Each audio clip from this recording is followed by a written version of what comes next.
2, 1, and hello again from my stream of consciousness. I'm back. So by now, hopefully you have watched my part 1 and part 2. Unfortunately, the part 1 was supposed to be only a part 1, and then I got intervened by a phone call. I wanted to talk to you about really why I was doing this if it wasn't clear in the first video. It's the same day, but now I am home in my backyard in upstate New York. Beautiful weather here. Why even leave? However, I was planning on leaving, going to the Bahamas on a trip that I had planned for months and months and months, and then COVID happened, right? We talked about that earlier. Trapped me at home. I'm a very social person, so for me to be home and not at work around other people was very difficult for me.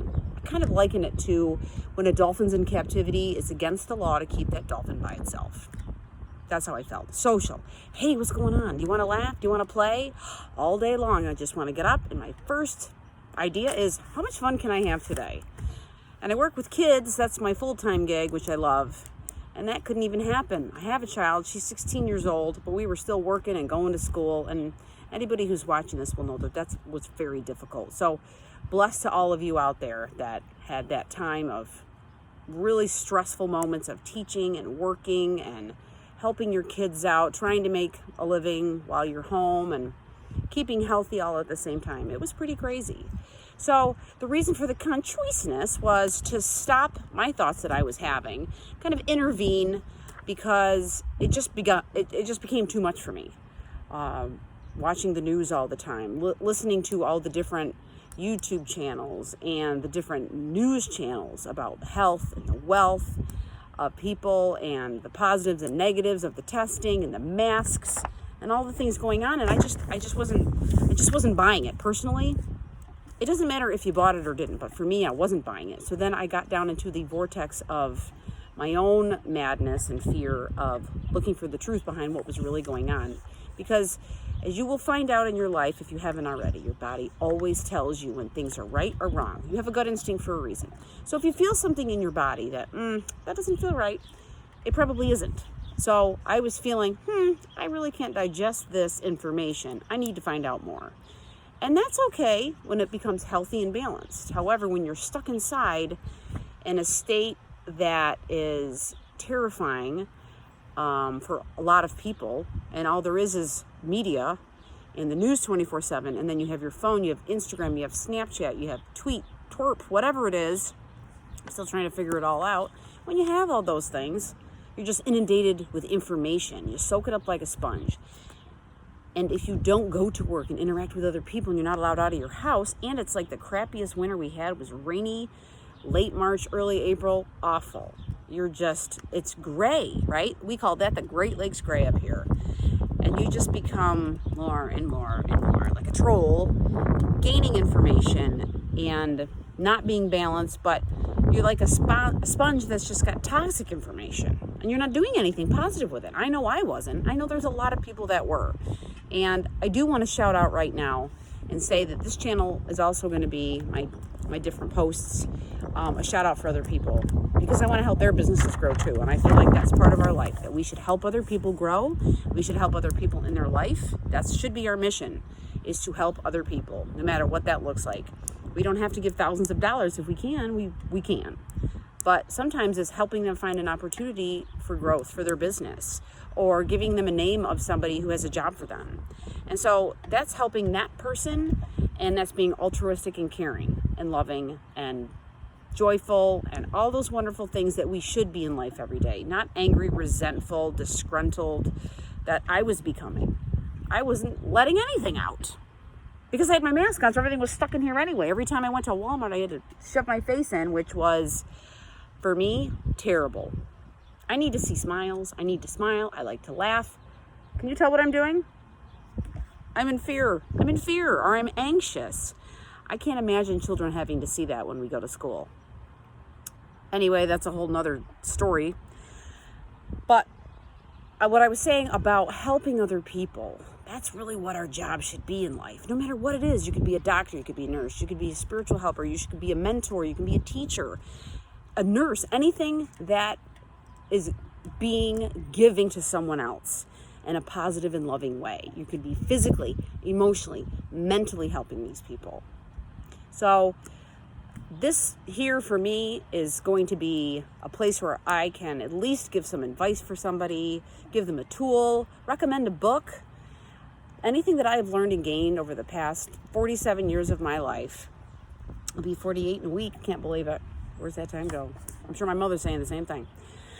And I just want to give back because I can't work right now the way I want to really work. But you know what? I'm finding out that this time was there for a reason. There is a silver line to all of this. And if I'm watching other people do things all the time, it finally dawned on me the other day. I was like, hello, why aren't I helping do this? Why can't I help people? I don't have a lot of fancy letters behind my name. I'm not world renowned. I'm just a normal person who likes to bring smiles to people's face and make people laugh with what I have to say.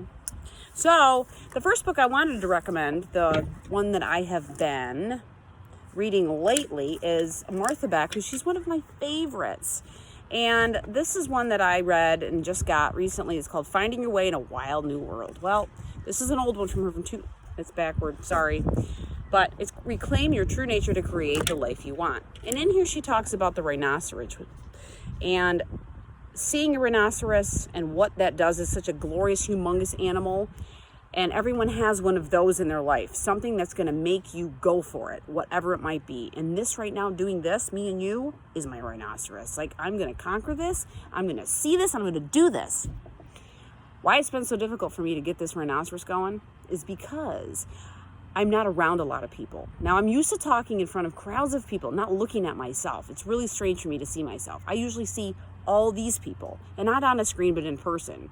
I like to do talks, motivational speaking. I like to talk to adults and teens and do mindset change, meditations, things like that in person or one-on-one sessions. It's really hard to be behind a screen looking at yourself. But I know a lot of people do it, and that's like the way it is now. And it's been very difficult for me to get to this point. It's taken me 5 months to get to this point. Like I said, there are people watching people play video games and making money. So I'm not in this for the money. If the money comes, that'll be great. But I'm here to help other people. Back to this book, find your rhinoceros. Find what drives you. What is your passion? You can do that. I know it's super scary. That rhino is scary. And I woke up the last 5 days and I was just in this place of like struggle. I'm like, my stomach is killing me. I don't think I can do it. I can't do it. Panic. There's no other choice right now for me. My spirit had said, you've reached the point of no return. You have to do this. You can't keep watching the news. There's no new information. It's just the same garbage all the time. I'm not for or against. I mean, I am, but I'm not going to tell you that. I'm not going to tell you my political stance. I'm not going to talk about racism. I'm not going to talk about any of that stuff. I just don't think it's important. I'm just choosing to elevate my energy is what I want you to do. And when you do that, you think other thoughts that are happiness, joy, peace. What brings you bliss? What is your passion? Is it children? Is it animals? Is it being in nature? And one of the main things that Martha talks about, she's my author of the day. If she's watching this, I love you and I want to meet you in person. Victor, New York, thank you very much. Anyway, what she talks about is number one, quiet down. Go into some silence, right? That's really easy. Nope, not. Why? Because that ticker tape of the news, it's not only on your pretend screen, but it's in here like a monkey clanking the cymbals all day long. Listen to me. Listen to me. I have something very important to say. It was about yesterday, and then it was about 3 months ago when your ex-husband did that. I need to talk about that again. And then you start thinking about that, and then your body thinks you're in that again, and then your emotions start to like get into that caustic soup of madness again, and then your body actually thinks you're there when it was maybe 2 years ago you had that confrontation with your ex-husband. Is that really important to be thinking about again when it's already gone? That monkey can just be quiet. That's called monkey mind. And that's in most every spiritual help book. Monkey mind, put him in a box and shut him up. Tie those symbols together like they did on Toy Story 3. I think it was Toy Story 3, right? Anyway, find your rhino. Find what makes you happy. Take a couple steps in the direction of your future, and your future will take 10 steps towards you. And that's for another book that we'll talk about next time, The Lotus No Lily by Janet Connor. Yeah, Janet Connor. Great author. Amazing. She changed my life too. There's so many people out there that'll change your life. And let me just look in the notes that I wrote, because it's very important to refer back to notes at all times. I know what it was. When she says, go into silence, just stop yourself, right? Stop. We all need to tune out, regulate ourselves. It's like you need to get into a sensory deprivation chamber just for 5 minutes. Put the earplugs in, put the eye patch on, go somewhere where no one will bother you. And then number 2, breathe. Let this tight diaphragm just relax. Because if it's not, you're in fight or flight all the time. Who wants that? That is the worst feeling ever. It's knots in the neck. It's grinding jaw, TMJ issues. It's energy that's like this that everybody can feel. My daughter told me I needed to fix my energy or else, because she could feel it. I believe her. She went away on a week-long vacation. I was left here at my house alone for a week. And that's when the rhino found me. But I needed to be alone and not turn on the news. I watched the Food Network because that made me happy. I found some joy and some bliss. You know what? And it started me on my way. So I hope that my consciousness for the day of stop, relax, take a deep breath, and tune out for 5 minutes. And find some book by Martha Beck. This is a great one. Find Your Way in a Wild New World. I know that's backward. Try that one out. And any of the other ones she has written. Steering by Starlight, Find Your North Star. She's amazing and funny. Martha, I'm here. So I hope everybody has a great day. And I will be back tomorrow or the next day, or maybe even later with some more stream of consciousness. Let me do a shout out to the people right now to help their lives improve. Best friends, brother, Frank Lisco. He is a musician in Atlanta, Georgia. He said to me one of the best things that anyone could have said to me when I was in the middle of my breakdown 3 days ago. Well, Andrea, if you don't do it, you never will. If you don't do it, you'll never do it. It's because of him I'm doing this. And my one best friend, Banny Aiello.